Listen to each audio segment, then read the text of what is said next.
ஒரு சின்ன ஜெபம் பண்ணுவோம். இயேசுவின் நாமத்தினாலே நீர் பேசும், நாங்கள் கேட்கட்டும். வழி நடத்தும், பலப்படுத்தும். இயேசு கிறிஸ்து மூலம் ஜெபிக்கிறேன் ஜீவன் உள்ள தகப்பனே.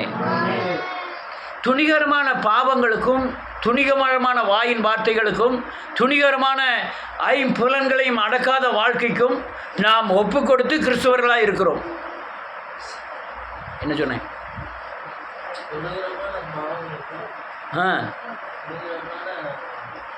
ஐம்புலன்களையும் அடக்காத காரியங்களுக்கும் ஒப்பு கொடுத்து வாழாத ஒரு கிறிஸ்துவ ஜீவியத்தை பண்ணி கொண்டிருக்கிறோம்.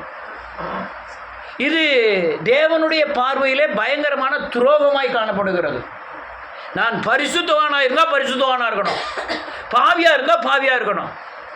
நான் பரிசுத்தம் இல்லாத ஒரு பாவம் கலந்த பரிசுத்தவானாக இருக்க விரும்புகிறோம். பாவமும் செய்யணும், பரிசுத்த வேஷத்தையும் தரித்து கொள்ள வேண்டும். அல்லேலூயா. அநேகருடைய நிலைமை, ஒரு சிலருக்கு கடிக்கை பற்றி நம்ம ஒன்றும் செய்ய முடியாது. அல்லேலூயா. வெளிப்புறமாய் பரிசுத்தமாகவும் அந்தரங்கத்தில் தேவ துரோகமாகவும் காணப்படுகிறோம். இந்த காரியங்கள் என்ன நடக்கும்னா, நீங்கள் வேஷமாய் காணப்படுகிற ஆவி இல்லாத தேவ பாதுகாப்பற்ற ஒரு கிறிஸ்துவ ஜீவியத்தை செய்து கொண்டிருப்போம். என்ன சொன்ன? சிரிக்கப்படாது, சொல்லணும். நிச்சயாட்டுவேன். சொல்லுண்ணா.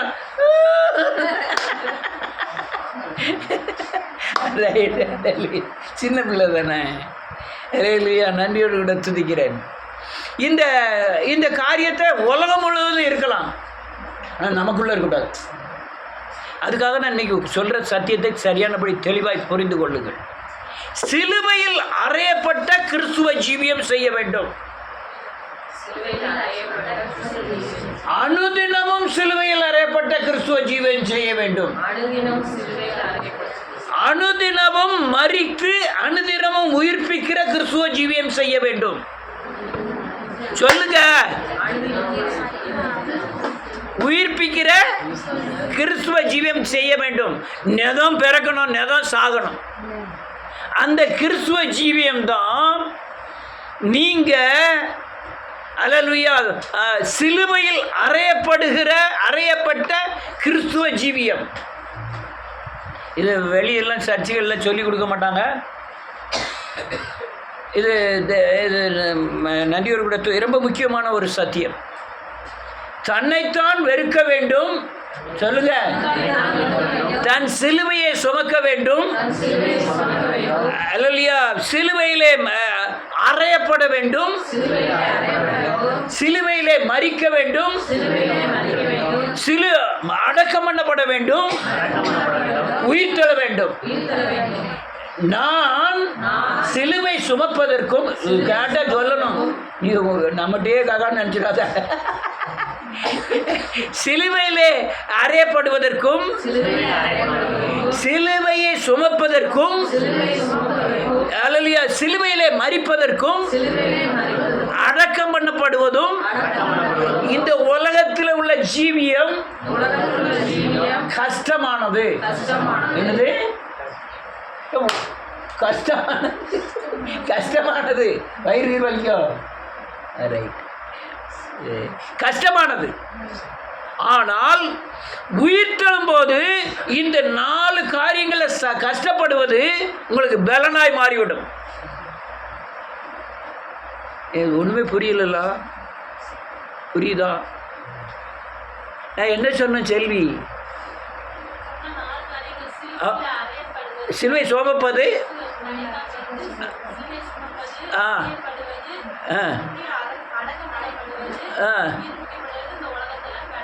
கஷ்டமான காரியம். ஆனால் உயிர்ப்பிக்கப்படுதல் இந்த 4 கஷ்டத்திற்குரிய ஆசீர்வாதத்தை கொடுத்துரும். சிலுவை சுமப்பது என்றால் சொல்லு, தன்னைத்தான் வெறுப்பது. உங்களை நீங்களே என்ன செய்யணும்? நீங்கள் உங்களே வெறுக்கணும். என்ன அர்த்தம்? என் சுயத்தை வெறுக்க வேண்டும். நான் என்னை அல்லாமல்ங்கிற சுயத்தை என்ன செய்யணும்? வெறுக்கணும். சிலுவையில் அறையப்படுவது என்பது சொல்லு, ஆசை இச்சைகளை சிலுவையில் அறைய வேண்டும். சிலுவை சுமப்பது என்பது கொஞ்ச நேரம் நான் பார்த்துக்கிட்டேன். சிலுவை சுமப்பது என்பது தன்னைத்தான் வெறுப்பது, சுயத்தை வெறுப்பது. சிலுவையில் அறையப்படுவது வந்து ஆசை இச்சைகளை அறையப்படுவது. மரிப்பது என்பது சொல்லுங்க, பழைய மனுஷன் மரித்து புதிய மனுஷனாகிய கிறிஸ்துவை தரித்து கொள்ளுவது. அடக்கம் பண்ணப்படுவது என்பது நம்முடைய பழைய பாவங்களையும் பழைய மனுஷனையும் அறிக்கை செய்து விட்டு விடுவதே அடக்கம் பண்ணப்படுவது. உயிர்ப்பது என்பது பழைய காரியங்கள் எல்லாம், பழைய மனுஷன் பழைய காரியங்கள் எல்லாம் மரித்து கிறிஸ்து எனக்குள்ளே உயிர்ப்பிக்கப்படுவது. புரியுதா? சொல்லு, ரொம்ப சொல்லிட்டனோ? ரொம்ப சொன்னதுனால புரிய மாட்டேங்கோ.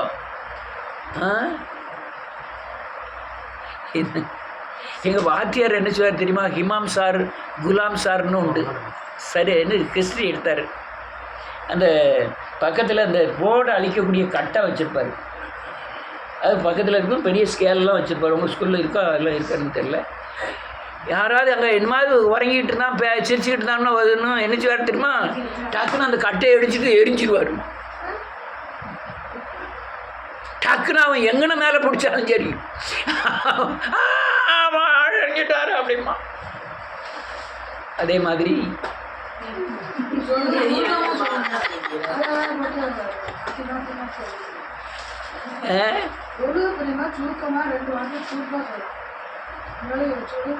ரைட்டு, கேட்கறது மாத்திரம் கேளு. கேட்டுட்டு அதுக்கப்புறம் என்ன சொல்லணுமோ பிறகு வந்து சொல்லு. நான் 4 காரியத்தை சொல்லி புரிய வைக்கிறதே எனக்கு பயங்கர சங்கடம். பல பேர் பல கோணத்தில் வந்திருப்பாங்க. பல கோணத்தில் வந்திருக்கவங்களுக்கு பல கோணத்தில் நம்ம போதிச்சு தான் வர முடியும். அதுக்கு ஊடையில் இப்படி காரியங்கள்லாம் சொல்லித்தான் ஆகணும். சொன்னால் தான் அந்த சொன்ன கருத்துக்கு இது சரியான ஈக்குவல் ஆகும். அல்லேலூயா. இப்போ நான் சொன்ன காரியம் என்னதெல்லாம்? சிலுவை சுமப்பது என்னது? தன்னைத்தான் வெறுப்பது.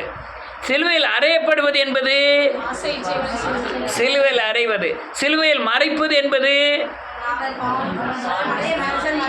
மறிப்பது. அடக்கம் பாக்கியம் இதில் ரைட். அடக்கம் பண்ணப்படுதல் என்பது என்னது? மனுஷனையும் அவனுடைய கிரியைகளை என்ன செய்யணும்? அடக்கம் பண்ண. உயிர்த்தெழுதல் என்பது என்னது? தரித்து கொள்வது. பழைய மனுஷனை கொன்னுட்டு புதிய மனுஷனை என்ன செய்யறது? தரித்து கொள்வது. இவன் மேலே உள்ள காரியங்களுக்கு பூரா நீங்கள் படுகிற வேதனைகள், துக்கங்கள், நஷ்டங்கள் எல்லாமே உயிர்த்தெழுந்த உடனே அது ஈக்குவல் ஆயிரும். எப்படி ஈக்குவல் ஆகும்னா, வேத வசனத்தின் மேல் தேவன் தருகிற விசுவாசம், தேவனை நோக்கி நாம் ஜெபிக்கிற ஜெபங்கள், அல்லேலூயா, தேவன் தருகிற வரங்கள் எல்லாம் அபிஷேகம்னு வைத்துக்கலாம். இவைகள் வந்து இந்த காரியங்களுக்கு உண்டான பதிலை தந்து இன்னும் இந்த பூமியில ஓடுவதற்குண்டான சகல பலத்தையும் தருகிறவர் யாரு? கிறிஸ்து. அல்லேலூயா. ரைட். இப்படி உயிர் திறந்துட்டேங்கிட்ட நாளைக்கு மறிக்க வேண்டாமா? மறிக்கணும்.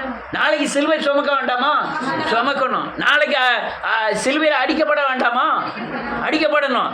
அடக்கம் பண்ணப்பட வேண்டாமா? பண்ணணும். யான்னு கேட்டா, இந்த பூமியில பிசாசின் ஆளுகை இருக்கிறது. பூமியில யார் ஆளுதா? பிசாசனா. நீங்க எவ்வளவுதான் பரிசுத்தமானாலும் உடனே இயேசுவை போல என்ன செய்ய முடியாது? மாற முடியாது. நாம் பல தலைமுறைகள் அல்லது ஆதாமின் வம்சத்தில் வந்தவர்கள், ஆதாமின் சாயலை நாம் தரித்து கொண்டிருக்கிறவர்கள். அதனால ஒரு நாள் என்னைக்கு மரித்து அடக்கம் பண்ணப்பட்டு புதுப்பிக்கப்படுகிறோமோ அன்று கிறிஸ்துவாய் இருக்கிறோம். ஆனால் சில நிமிடங்களுக்குள்ளாக, சில மணிகளுக்குள்ளாக நாம் யாரை போய் மாறிடுறோம்? பிசாசின் சாயலுக்கு ஒப்பாய், ஆதாமின் குணங்களுக்கு ஒப்பாய் மாறிவிடுகிறோம். அப்போ நம்ம அனுதினமும் என்ன செய்ய வேண்டியது இருக்கு? அறையப்பட வேண்டியது இருக்கிறது. அல்லேலூயா. அனுதினமும் அல்லேலூயா மறிக்க வேண்டியதாக இருக்கிறது. சரி, வாசிப்போம். ஒரு ஆள் மரித்த மனுஷனை பார்ப்போம். ஏசாயாவின் புஸ்தகம் 6வது அதிகாரம்.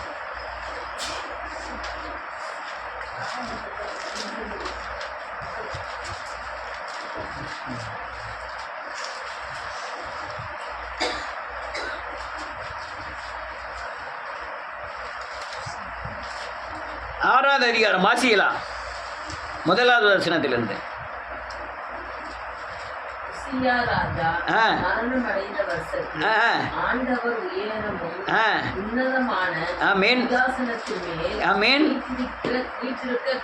கண்டேன்.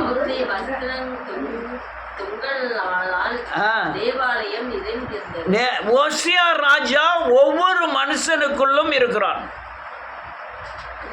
அல்லேலூயா. இந்த ஓசியா ராஜா என்ன செய்கிறான்னா, இந்த ஏசாயா தீர்க்க தரிசனத்துக்கு விரோதமான அநேக காரியங்களை செய்து கொண்டே இருக்கிறான். அவன் ஓசியா ராஜா மரிக்கும் வரை இந்த ஏசாயாவுக்கு தரிசனம் கிடைக்கல. அல்லேலூயா. ஓசியா ராஜா அங்க மட்டும் இல்ல, இப்ப நம்ம எல்லாத்துக்குள்ள யார் இருக்கா? அந்த ஓசியா ராஜா இருக்கிறான். அந்த ஓசியா ராஜா மரிச்சாதான் உன்னதமும் உயரமான சிங்காசனத்தில் இருக்கிற தேவனை என்ன செய்ய முடியும்? நீங்க பார்க்க முடியும். அல்லேலூயா. ஓசியா ராஜா யாராக காணப்படுகிறான்னா, இந்த ஆசை இச்சையாக காணப்படுகிறான். அல்லேலூயா. ஆசை இச்சை இல்லாத மனுஷன் யாராவது இருக்காங்களா? ஆமென். லாரி ஓட்டும், ஒரு 10 ட்ரிப்புக்கு போனால், ஒரு மாதம் போனால் ஒரு 2 லட்ச ரூபா கொடுக்காங்க. போதுமா?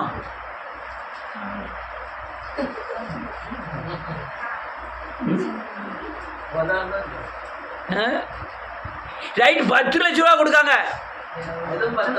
நம்ம இட்லி கடை வச்சிருக்கோம், ஒரு நாளைக்கு 1000 ரூபா கடைக்கு போதும்.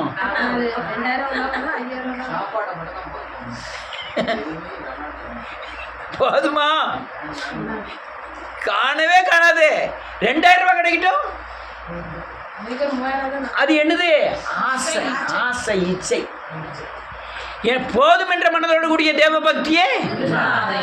கர்த்தர் 10 ரூபா கொடுத்தாலும் கர்த்தர் ஆசீர்வதித்து அது 1 லட்சம் ரூபாய்க்குள்ள வேலையை 10 ரூபா செய்யுங்கிற விசுவாசம் வந்தாதான் அது என்னது? போதுமானது. காணாதுங்கிறது நினைக்கிறது என்னது? ஆசை இச்சை. அதை என்ன செய்யணும்? சிலுவையில் அறையணும். அதுதான் ஓசியா ராஜா. அல்லேலூயா. அது யாருக்குள்ள மறிக்கணும்? நம்ம ஒவ்வொருக்குள்ள மறிக்கணும். இருந்தாலும் இல்லாட்டாலும், பசியா இருந்தாலும் பட்டினியா இருந்தாலும், பணம் இருந்தாலும் இல்லாட்டாலும் யாரை சேவிக்கணும்? அவமானமானாலும் நிந்தையானாலும் நெருக்கமானாலும் யாரை சேவிக்கணும்?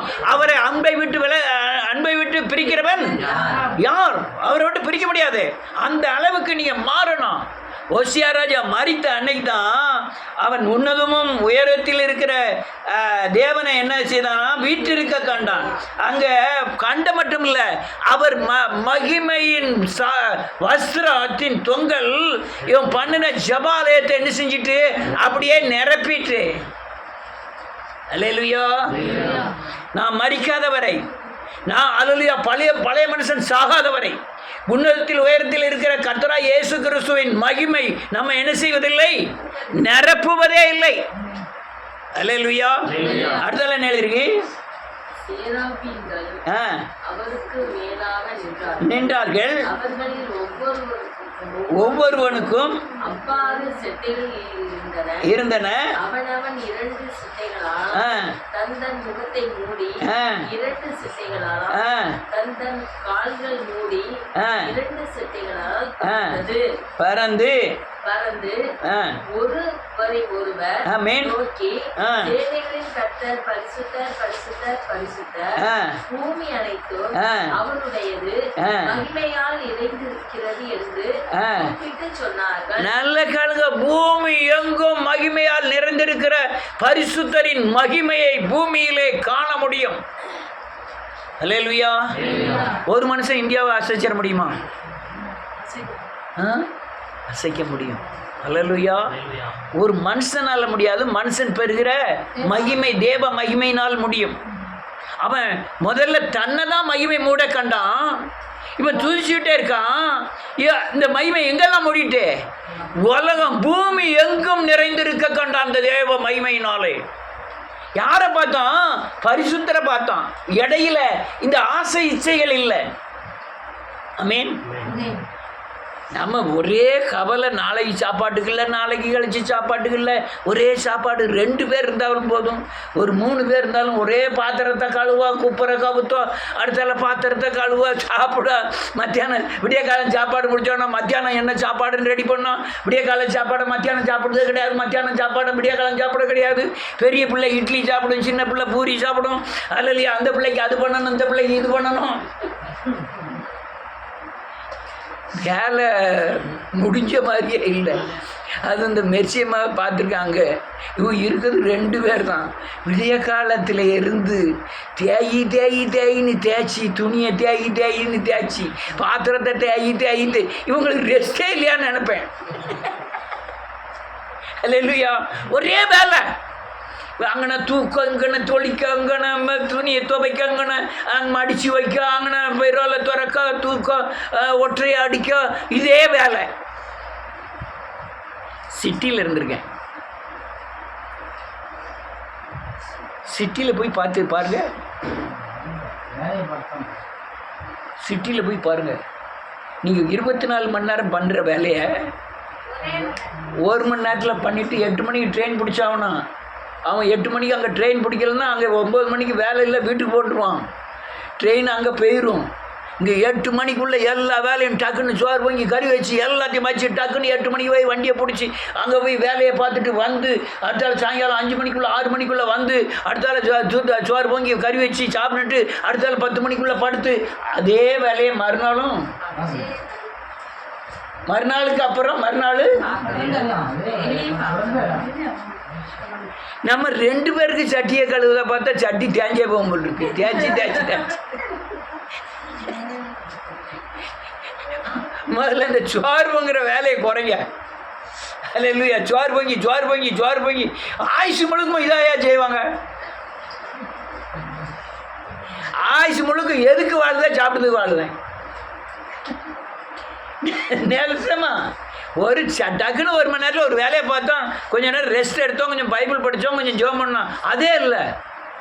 விடிய காலத்தில் இருந்து அதுவும் ரொம்ப வயசாக 70, 60 பார்த்தீங்கன்னா போதும், இங்கே சாணியை பிறக்க அங்கன போடும், அங்கன சாணியை பிறக்க இங்கே போடும். அடப்பாவீங்களா? அல்லேலூயா. அது இந்த பால்காரங்களை பார்க்க ஐயோ பாவம். அவங்க வந்து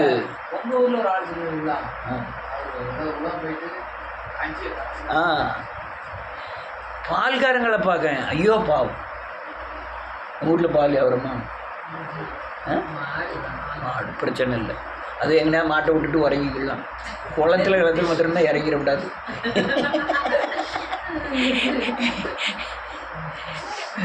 ஆனால் பால்காரங்க ஐயோ பாவம். நான் அது ஒரு சாப தொழிலாக பார்க்குறேன். நீங்கள் எப்படி பார்க்குறீங்களோ தெரியல, சாப தொழிலாக பார்க்குறேன். ஏன்னு கேட்டால் எவ்வளவு தான் பணம் கிடைக்கட்டும், 1/2 லிட்டருக்கு கேட்டால் 400 ஊற்றினாலும் பரவாயில்ல, அது ஒரு சாப தீட்டான வேலை.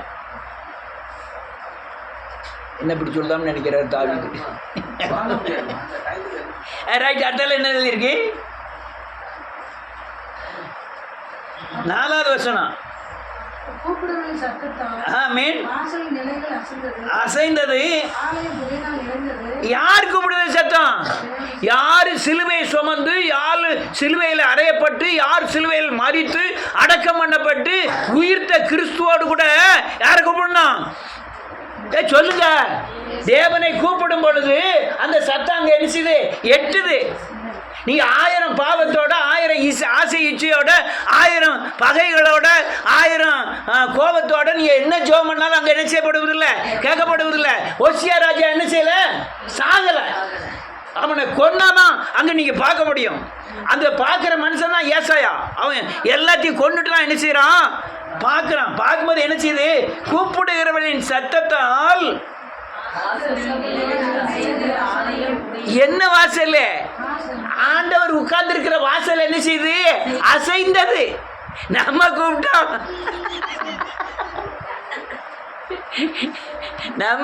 அசையவே மாட்டேங்கு. அவன் ஏசாயா இந்த ஓசியா ராஜா கொண்டுட்டு போய் கூப்பிடுதான், அது அசைந்தது. அதுக்கப்புறம் என்ன இருக்கு? அசைந்து ஆலயம்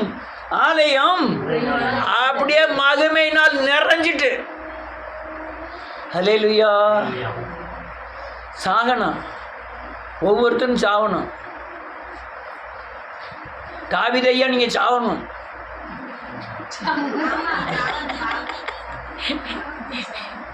சாமுவேலையா நீங்க சாகணும்.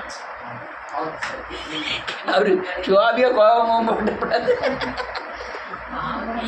ஒவ்வொருவரும் என்ன செய்யணும், சாகணும். அப்பதான் தேவாலயம் என்ன செய்யும், அசையும் புகையினால் என்ன செய்யப்படும், நிரப்பப்படும். அடுத்த என்ன இருக்கு, அப்பொழுது நான் ஐயோ அறமானேன், நான் அசுத்த உதடுகளுள்ள மனுஷன், அசுத்த உதடுகளால் ஜனங்களின் நடுவில் வாசமாய் இருக்கிறவன், சேனைகளின் கர்த்தராகிய ராஜாவை என் கண்கள் கண்டதே என்றால் போதும். ஏசாயா விடிய காலம் எந்திரிச்ச உடனே ராஜாவை போய் நீ சரியில்லை, யாக்கீம் நீ சரியில்லை, நீ சரியில்லை, நீ சரியில்லைன்னு சொல்லிட்டு இருந்தான். இவன் இந்த மகிமையை கண்டானோ இல்லையோ, இப்ப யார் சரியில்லைங்க? இப்ப நம்ம அடுத்தவங்க சரியில்லைன்னு சொல்ல காரணம் என்ன, நான் என்ன செய்யல, சரியில்லை.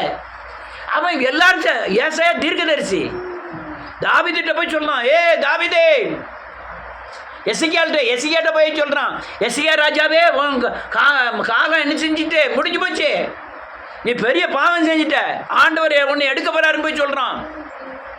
அவன் சரியில்லைன்னு சொல்றான். ஆண்டவர்கிட்ட போய் ஜோம் பண்ணானா இல்லையா? ஏற்கனவே ஒசியா ராஜாவை கொண்டிருக்கான்.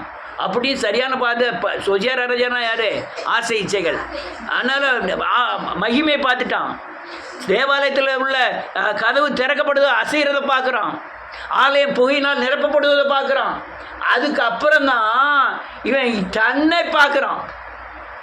தன்னை பார்த்துட்டு சொல்லலாம், ஐயோ நான் அதமாயிட்டனே, எவன் எப்படி இருந்தா எனக்கு என்ன, நான் சரியில்லையே சொல்லலாம் பாருங்க.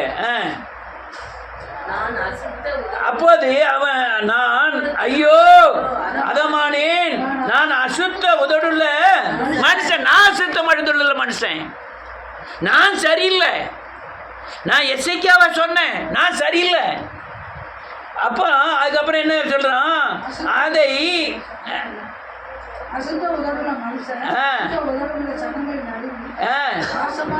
இது என்ன அர்த்தம்னா, நான் அசுத்த உதடுள்ள மனுஷன், இன்னொரு பேபி அசுத்த உதடுள்ள மனுஷி, ரெண்டு அசுத்தமா என்ன செய்யாது, அசுத்தம் பிளஸ் அசுத்தம் இஸ்இக்வல் டு ரெண்டு அசுத்தமும் சேர்ந்து என்ன இருக்கு, ரொம்ப அசுத்தமாகுது. அப்போ எனக்குள்ளேயும் அசுத்தம் இருக்கு, உலக மக்கள் மத்தியிலும் அசுத்தம் இருக்கு. அதனால ஐயோ நான் என்ன செய்யிட்டேன், அதமானேன். அடுத்தல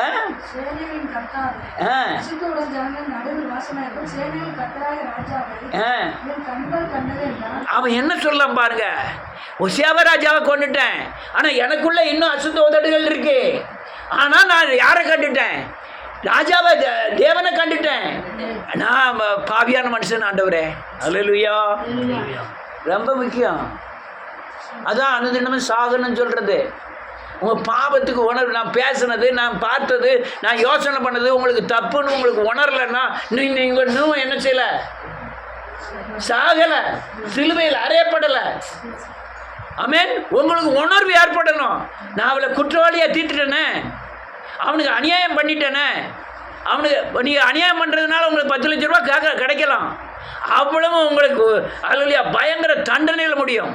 10 பைசா கிடைச்சாலும் அதே தண்டனை தான். அல்லேலூயா. ரைட். அடுத்தால அப்போது ஐயா கண்கள் கண்டது. அப்பொழுது அப்போது ஆமென் ஆமென் எடுத்து ஆமென்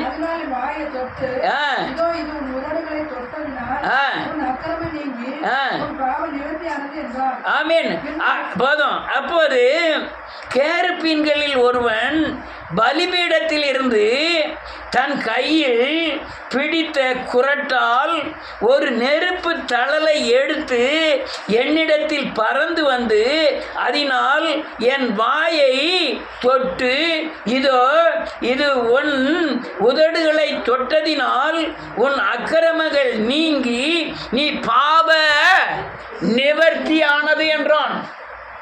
நான் இன்னைக்கு சொல்லிக்கிட்டு இருக்கிறது சிலுவை சுமக்கிறது, அல்லேலூயா, சிலுவையில் அறையப்படுவது, சிலுவையில் மரிப்பது, அடக்கம் பண்ணப்பட்டு உயிர்ப்பதை குறித்து பேசிக்கிட்டு இருக்கேன். இவ்வளவு நாள் நான் இவ்வளவு நேரம் இதில் வாசித்தது பூராமே நாம் சிலுவையில் மரிக்கக்கூடிய காரியங்களை தான் சொல்லிட்டு இருந்தேன். இப்போ உயிர்த்த காரியங்களை குறித்து தான் இது எழுதியிருக்கு. அல்லேலூயா. கிறிஸ்து எனக்குள்ள என்ன செஞ்சிட்டாரு? பிறந்திட்டாரு. பிறந்ததுனால் வருகிற பலன் என்ன சொன்ன? கிறிஸ்து எனக்குள்ள பிறந்ததுனால் வருகிற பலன். நான் பாவத்தெல்லாம் அறிக்கை செய்தேன். இப்போ எனக்குள்ள கிறிஸ்து பிறக்கிறாரு. பிறக்கிற கிறிஸ்து எனக்கு என்ன செய்வார்? அவர் சுடுவார். என்ன செய்வாரு? என்னத்தை சுடுவாரு?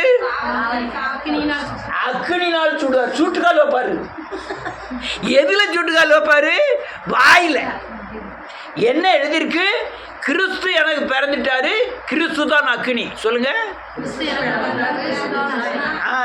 அப்ப அந்த அக்கினியை ஒரு சேராப்பின் பலிபிடத்திலிருந்து எடுத்துட்டு வந்து கொரடினால் எடுத்து வந்து அந்த நெருப்பு தழலை எடுத்து என்னிடத்தில் பறந்து வந்து அதனால் என் வாயை என்ன செய்தான்?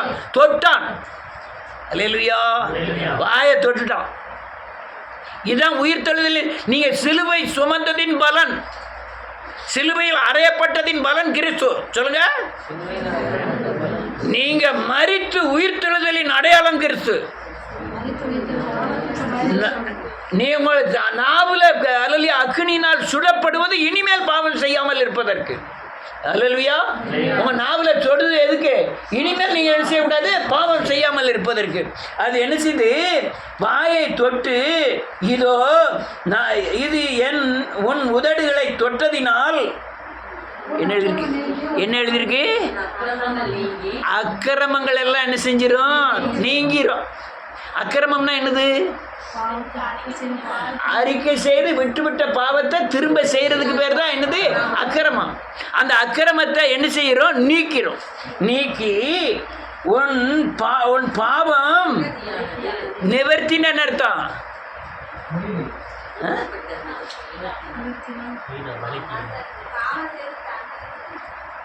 ஒன்றும் சரியில்லை. பாவத்தின் தண்டனை நிவர்த்தியா? மூடப்பட்டது. அதுக்கப்புறம் பாவத்துக்கு உண்டான பரிகாரம் கிடையாது, நிவர்த்தியானது. அல்லேலூயா. அடுத்த வாசிங்க. பின்பு யாரை நான் அனுப்புவேன்? யார் நமது காரியமாய் போவான் என்று உரைக்கிற ஆண்டவருடைய சத்தத்தை கேட்டேன். அதற்கு நான் இதோ அடியேன் இருக்கிறேன். ஆமென். போதும். அனுப்பும் என்றேன். ஆமென். போதும். இப்போ பரிசுத்தமாக்காயிச்சு. இவனுடைய கிரியை என்னன்னா ஜனங்களை போய் பரிசுத்தமாக்கணும். ஜனங்களை சிலுவை சுமக்க வச்சு அக்னி என்ன செய்யணும்? ஜனங்களை என்ன செய்யணும்? தொடணும். அந்த அனுபவத்தை ஏசாயாக்கு கொடுத்துருக்கிறார் ஆண்டவர். அல்லேலூயா. யாரை நான் அனுப்பேன்? என்னை அனுப்பும் ஆண்டவரை. நான் போய் எல்லார் நாவையும் சுடுவதற்குண்டான வழிகளை நான் திறக்கிறேன். நான் இப்போ மேலே உங்கள் நாவை சுடுவதற்குண்டான வழியை பார்த்துக்கிட்டு இருக்கேன். அது அந்த வேலையை தான் நான் செஞ்சுட்டு இருக்கேன். அடுத்தால என்ன இருக்கு? அப்பொழுது அவர் நீ போய் இந்த ஜனங்களை நோக்கி நீங்கள் காதார கேட்டும் உணராமலோ கண்ணார கண்டும் அறியாமலும் இருங்கள் என்று சொல்.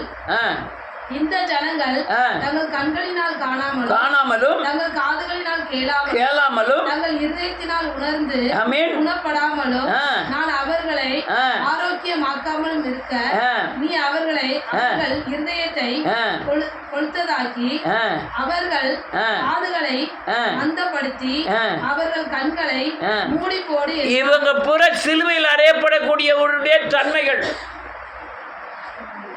ஊழியம் செய்ய போறீங்க, செவிடனா இருக்கான், குருடனா இருக்கான், எப்படி போய் ஊழியம் செய்வீங்க? நீ சிலுவையில் மனம் திரும்பு, சிலுவையில் அறையப்படு. அவனும் காது. நான் அந்த செவிடனை கூட சொல்ல, அந்த குருடனை சொல்ல. நீங்க அநேகருடைய சபைகளில் சிலுவை உபதேசத்தை போய் சொல்லி பாருங்க. காதிருந்தும் நல்லா எழுதிருக்கு பாருங்க அந்த வசனத்தை பார்த்தீங்கன்னா, இந்த ஜனங்கள் கண்களினால் காணாமலும் காதுகளினால் கேளாமலும் இருதயத்தினால் உணர்ந்து குணப்படாமலும் நான் அவர்களை ஆரோக்கியமாக்காமலும் இருக்க நீ அவர்கள் இருதயத்தை கொளுத்ததாக்கி அவர்கள் காதுகள் மந்தப்படுத்தி அவர்கள் கண்களை இப்படிதான் இருக்காங்க. அப்போ சிலுவையில் அறையப்பட்டு மரித்து உயிர்த்தவன் மட்டும்தான் ஊழியமே செய்ய முடியும். அவன் சொல்ல போற இடம் எப்படி இருக்கு? சிலுவை பற்றி உபதேசத்தை யாருமே ஏற்றுக்கிட மாட்டாங்க. அடுத்த லைன் எழுதிருக்கு, அப்பொழுது நான் ஆண்டவரே எதுவரைக்கும் என்று கேட்டேன். ஆமென். அதற்கு அவர் பட்டணங்கள் குடியில்லாமலும் வீடுகள் மனுஷ சஞ்சாரம் இல்லாமலும் பாழாகி பூமி வாந்தர வெளியாகி கர்த்தர் மனுஷரை தூரமாக விலக்குவதினால் தேசத்தின் நடுமையம் முற்றிலும் வெறுமையாக்கப்படும் வரைக்குமே. ஆமென். போதும். எங்க பார்த்தாலும் இந்த பெருமைக்கு அர்த்தம் என்ன தெரியுமா? உபதேசம் இல்லாமல், சிலுவை உபதேசம் இல்லாமல், மனம் திரும்புதல் இல்லாமல், பாவ மன்னிப்பு இல்லாமல் அக்கினியாகிய கிறிஸ்து இறங்குவதற்கு பயங்கரமான தடையா இருக்கு. துட்டு வச்சிருக்கான் உலகம், பால்ல கிடக்கு. எது பால் எது ஆசீர்வாதம்? நீ சாபம் நீங்க கஞ்சி குடிச்சாதான் ஆசீர்வாதம். பணம் இருந்து நீங்க சாபத்தில் இருந்து என்னது? பால். இப்போ தேசம் அப்படி இருக்கே, பாலா கிடக்கு. ஏன்? இந்த அக்னியாகிய கிறிஸ்து இறங்கக்கூடாதபடி தடை என்ன செய்து சிலுவையில் அறையப்பட்டதுக்கு யாரும் சம்மதிக்க மாட்டாங்க. அல்லேலூயா. சிலுவையில் அறையப்பட்டாதான் பால் நிலம் என்ன ஆகும்? நல்ல நிலம் ஆகும். ஆனால் அறையப்பட மாட்டேங்காங்க. அல்லேலூயா. நான் என்ன சொல்கிறேன்னா, ஒரே ஒரு ஏசையா போதும், ஒரே ஒரு எஸ்தர் போதும். ஆமென். ஒரே ஒரு ரூத் போதும் தேசத்தை அசைப்பதற்கு. ஒரே ஒரு தானியேல் போதும். ஆனால் அவன் அறையப்பட்டவனாக இருக்கணும், அவன் உயிர் தெழுந்தவனாக இருக்கணும், கிறிஸ்துவை தரித்து கொண்டவனாக இருக்கணும். அல்லேலூயா. அப்படி இருந்தால் தான் பால் நிலத்தையும் செழிப்பான வயல்வெளியாய் மாற்ற முடியும். தொற்றுக்காரா உங்கள் நாக்க வாய அக்னி தலையிலால் தொற்றுக்கிறாரா? அக்னி என்னது? அக்னி அல்லையா? கிறிஸ்து அக்னி, வார்த்தை அக்னி. வார்த்தையினாலே உங்க அல்லையா ஜீவியம் தொடப்பட்டிருக்கா? செய்யக்கூடாதுன்னு முடிவு பண்ணியிருக்கீங்களா? இப்படியா? எந்த காரியத்தை முடிவு பண்ணியிருக்கீங்க? சிலுவை உபதேசத்தினால எந்த தழல் உங்க நாவில் போய் இறங்கி எதை சுற்றிருக்கு? இதெல்லாம் முழங்கால் போடுங்க. இப்போ முழங்கால் போடுங்க. நம்ம ஜெபம் பண்ண ஆரம்பிப்போம் இயேசுவின் நாமத்தினாலே.